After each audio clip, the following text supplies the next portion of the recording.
एक बच्चा north Korea में पैदा होता है, लेकिन पैदा होते ही मासूम बच्चे को गद्दार डिक्लेयर कर दिया जाता है। नॉर्थ कोरिया दुनिया में सख्त तरीन कानून की वजह से जाना जाता है और उनमें से चंद तो ऐसे हैं जिनको सुनकर यकीन लाना भी मुश्किल है। मतलब यहाँ इलेक्शन होगा, लेकिन वोट देने के लिए कोई ऑप्शन नहीं है। वोट सिर्फ एक ही शख्स को दिया जा सकता है और अगर ना दिया तो सीधा जेल। यहाँ टीवी पर सिर्फ एक ही चैनल होता है और चैनल ट्यून करने का भी कोई ऑप्शन नहीं। नॉर्थ कोरिया शायद दुनिया का वाहिद ऐसा मुल्क है जहाँ जुर्म करने पर नहीं बल्कि जुर्म सोचने पर भी आपको जेल जाना पड़ सकता है। ज़ेम टीवी की वीडियोस में एक बार फिर से खुशामदीद। नाज़रीन, 1945 तक जापान ने पूरे कोरिया पर 35 साल तक हुकूमत की, लेकिन वर्ल्ड वॉर 2 के बाद कोरिया दो हिस्सों में डिवाइड हो गया, नॉर्थ कोरिया और साउथ कोरिया। नॉर्थ कोरिया पर सोवियत यूनियन का असर और रसूख था, जबकि साउथ पर अमेरिकन इन्फ्लुएंस। 1948 में किम डायनेस्टी के किम इल संग को लीडर बनाया गया और नॉर्थ कोरिया बना democratic people's republic of Korea. पर यहाँ डेमोक्रेसी जैसी कोई चीज कभी पैदा ही नहीं हुई। 1950 में नॉर्थ और साउथ कोरिया के बीच एक जंग हुई जिसे कोरियन वॉर कहा जाता है, लेकिन जंग खत्म होने के बाद कोई पीस ट्रीटी नहीं हुई। इसी वजह से दोनों मुल्क अभी तक टेक्निकली जंग की हालत में हैं। नॉर्थ कोरिया में पावर को बरकरार रखने के लिए आज तक सिर्फ एक ही फैमिली का रूलर रहा है। सबसे पहले किम इल संग, उसके बाद किम जोंग इल और अब किम इल संग के पोते किम जोंग उन। हर रूलर ने अपनी गद्दी को बचाने के लिए सख्त से सख्त कानून का सहारा लिया है। यहाँ खौफ और सजा के दम पर लोगों को जबरदस्ती दबाने के लिए कई सारे रूल्स बनाए गए हैं ताकि लोग साउथ कोरिया और वेस्टर्न कल्चर से इम्प्रेस होकर हमारे खिलाफ ना हो जाएं। और आज हम इनमें से कुछ अजीबो गरीब रूल्स का जिक्र करेंगे। तो आइए शुरू करते हैं। 2024 में नॉर्थ कोरिया ने सन ग्लासेस का इस्तेमाल और शादी के ड्रेस पर पाबंदी लगा दी। यहाँ मेट्रो या पब्लिक स्टेशंस पर म्यूजिक नहीं बल्कि किम फैमिली की स्पीचेस चलाई जाती हैं और इस दौरान किसी को भी एक दूसरे से बात करने या शोर करने की इजाजत नहीं होती। नॉर्थ कोरिया में अगर लोग साउथ कोरियन ड्रामे या हॉलीवुड फिल्म्स देखते हुए पकड़े जाएं, तो उन्हें लेबर कैंप्स या सख्त सजा का सामना करना पड़ता है। ये इक़दामात नजरियाती आलूदगी यानी आइडियोलॉजिकल कंटामिनेशन को रोकने के लिए उठाए जाते हैं ताकि आवाम पर गैर मुल्की असरात न पड़े। नॉर्थ कोरिया में आम लोगों को इंटरनेट नहीं बल्कि सिर्फ इंट्रानेट इस्तेमाल करने की परमिशन है। ये एक तरह का मुकम्मल बंद नेटवर्क है जो सिर्फ नॉर्थ कोरिया के अंदर ही चलता है। इस नेटवर्क पर भी स्टेट मॉनिटर करती है और देखा जाता है कि लोग क्या देख रहे हैं, क्या पढ़ रहे हैं और क्या बात कर रहे हैं। इस तरह हुकूमत लोगों तक पहुंचने वाली इंफॉर्मेशन को कंट्रोल करती है ताकि वो बाहर की दुनिया से मुतासिर ना हो। नॉर्थ कोरिया में स्टेट की परमिशन के बगैर गैर मुल्क फोन करना भी इलीगल है। यानी अगर आपको मुल्क से बाहर किसी से बात करनी हो तो उसके लिए हुकूमत से परमिशन लेना लाजमी है। यहाँ पर टीवी, रेडियो और अखबारात भी सिर्फ स्टेट ही चला सकती है। प्राइवेट मीडिया का तसव्वुर करना भी मुमकिन नहीं। इस मीडिया पर सिर्फ हुकूमत की तारीफ, किम डायनेस्टी की शान और गैर मुल्की दुश्मन जैसा कि यूएस का जिक्र होता है। वहाँ के आम लोगों में बचपन से ही अमेरिका और उसके अलाइज के खिलाफ नफरत भरी जाती है।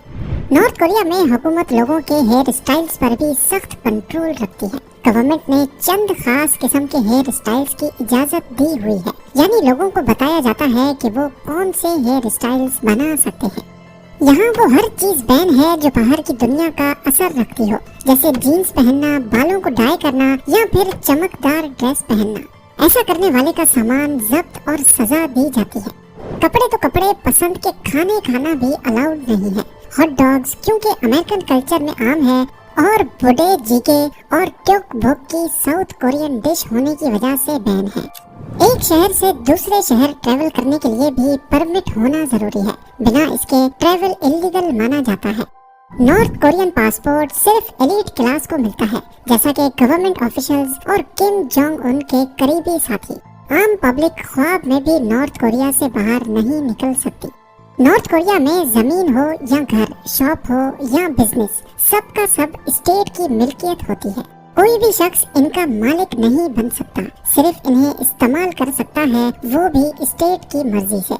यहाँ किसी भी रिलीजन को फॉलो या प्रैक्टिस करना भी गैर कानूनी है, यानी लोग अपनी मर्जी से किसी भी मजहब को फॉलो नहीं कर सकते। जबकि नॉर्थ कोरिया में चर्च जरूर हैं, लेकिन वो सिर्फ बाहर की दुनिया को दिखाने के लिए कि यहाँ पर रिलीजियस फ्रीडम है। हकीकत में इन्हें इस्तेमाल करने वाले को लेबर कैंप्स भेज दिया जाता है। नॉर्थ कोरिया में अगर कोई शख्स हुकूमत के खिलाफ जाने की कोशिश करे या किम डायनेस्टी के खिलाफ आवाज उठाए तो सिर्फ उसे ही नहीं बल्कि पूरी फैमिली को ही कैद कर दिया जाता है और ये सजा उसकी 3 जनरेशंस तक दी जा सकती है। यानी अगर एक शख्स गद्दार निकला और कई सालों के बाद उसका पोता या पोती पैदा हुई तो उस मासूम बच्चे को भी गद्दार ही कहा जाएगा। ऐसा इस वजह से है ताकि बगावत का खून बाद में भी कभी किम फैमिली के खिलाफ ना उठ सके। यहाँ हर कॉलोनी, अपार्टमेंट्स और घरों के आसपास हुकूमती जासूस होते हैं जो चुपके से तमाम लोगों पर नजर रखते हैं। सबसे अजीब बात यह है कि इस मुल्क में सिर्फ जुर्म करना ही नहीं बल्कि अगर आपने जुर्म करने का सोच भी लिया फिर भी आपको जेल जाना पड़ सकता है। यानी अगर किसी ने गवर्नमेंट के खिलाफ कुछ सोचा और उसे रिपोर्ट भी कर दिया तो ये अपने पैरों पर कुल्हाड़ी मारने जैसा ही होगा। नॉर्थ कोरिया में पैदा होने से लेकर मरने तक हर हफ्ते सेल्फ क्रिटिसिज्म सेशंस होते हैं।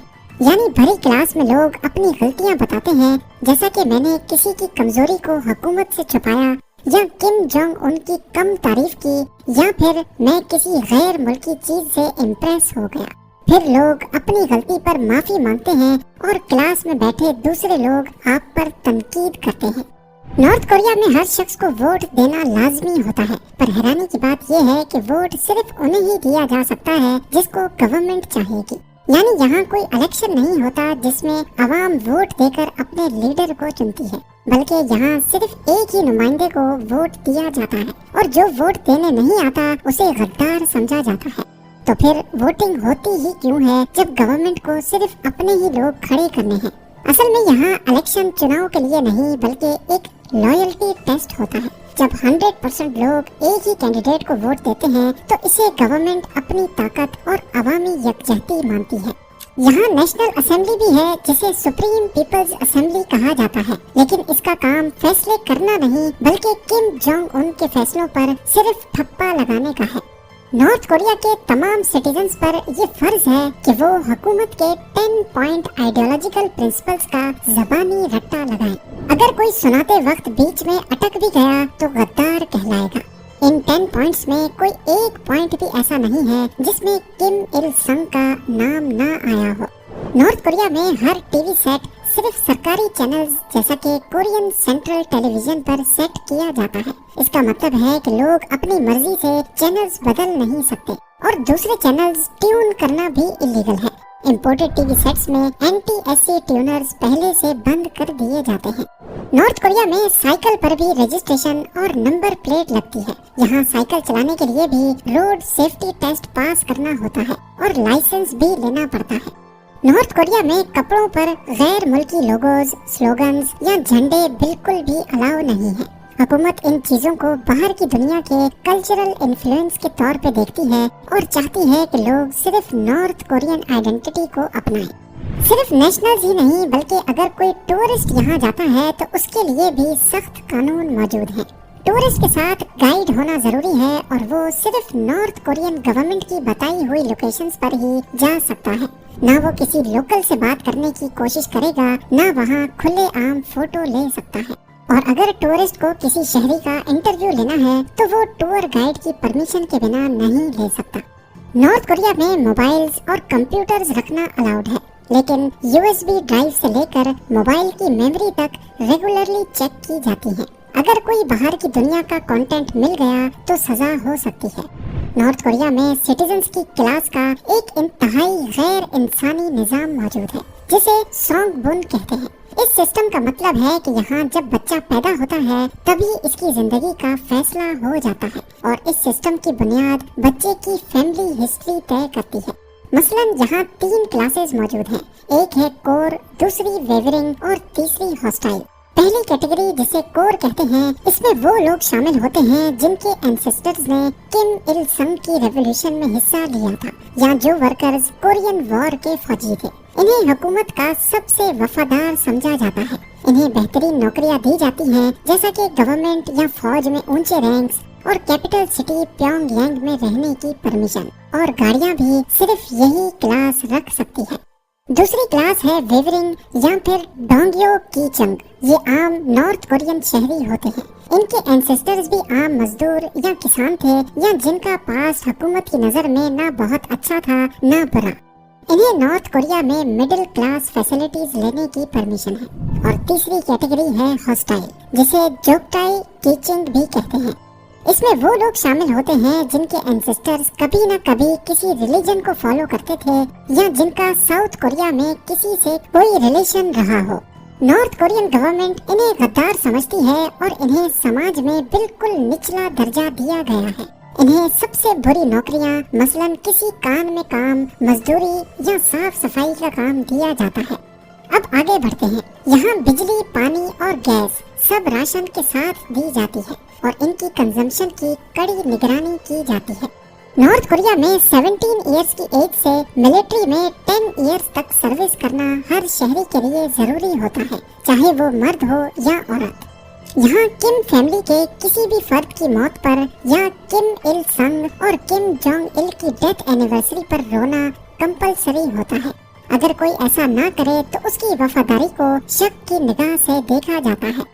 हर घर में किम इल संग और किम जोंग इल की तस्वीरें लगाना मस्ट है और उन्हें बाकायदगी से साफ करना भी फर्ज है। आइडियोलॉजिकल लॉयल्टी के लिए स्कूल के बच्चों को किम इल संग और किम जोंग इल की स्पीचेस का रट्टा लगवाया जाता है। नॉर्थ कोरिया पूरी दुनिया से इतना ज्यादा कटा हुआ है कि उनका कैलेंडर भी फर्क है, जिसे जूश कैलेंडर कहते हैं। जूश कैलेंडर की शुरुआत 1912 में हुई थी, जो यहाँ के सुप्रीम लीडर किम इल संग का बर्थ ईयर है। यानी ईयर 1912 नॉर्थ कोरिया में जूश 1 माना जाता है और आज 2025 में वहाँ ईयर 113 है। नॉर्थ कोरिया की दुनिया से कटे रहने की कई वजूहात सामने आती हैं। एक तो किम रजीम को डर है कि अगर लोगों को बाहर की दुनिया का पता चल गया तो वो हुकूमत के खिलाफ हो जाएंगे, इसलिए मीडिया, ट्रैवल, इंटरनेट सब पे बैन लगा है। दूसरा, न्यूक्लियर प्रोग्राम की वजह से नॉर्थ कोरिया पर जो इंटरनेशनल सैंक्शंस लगी, उसने नॉर्थ कोरिया को दुनिया से मजीद अलग कर दिया। यहाँ आपको बताते चले कि इनमें से कई रूल्स हो सकता है खत्म भी हो गए हों या आज इनसे भी खतरनाक रूल्स बना दिए गए हों। इस बारे में अपडेटेड इंफॉर्मेशन किसी के पास नहीं है। ये सारी इंफॉर्मेशन भी उन लोगों ने लीक की जो 1953 के बाद नॉर्थ कोरिया से भागने में कामयाब हुए थे। स्पाई सैटेलाइट्स की मदद से मुख्तलिफ एरियाज को मॉनिटर किया जाता है, या कुछ नॉर्थ कोरियंस ने फुटेजेस बनाकर USB ड्राइव्स को चाइना के जरिए स्मगल भी किया। उम्मीद है ज़म टीवी की ये वीडियो भी आप लोग भरपूर लाइक और शेयर करेंगे। आप लोगों के प्यार भरे कमेंट्स का बेहद शुक्रिया। मिलते हैं अगली शानदार वीडियो में।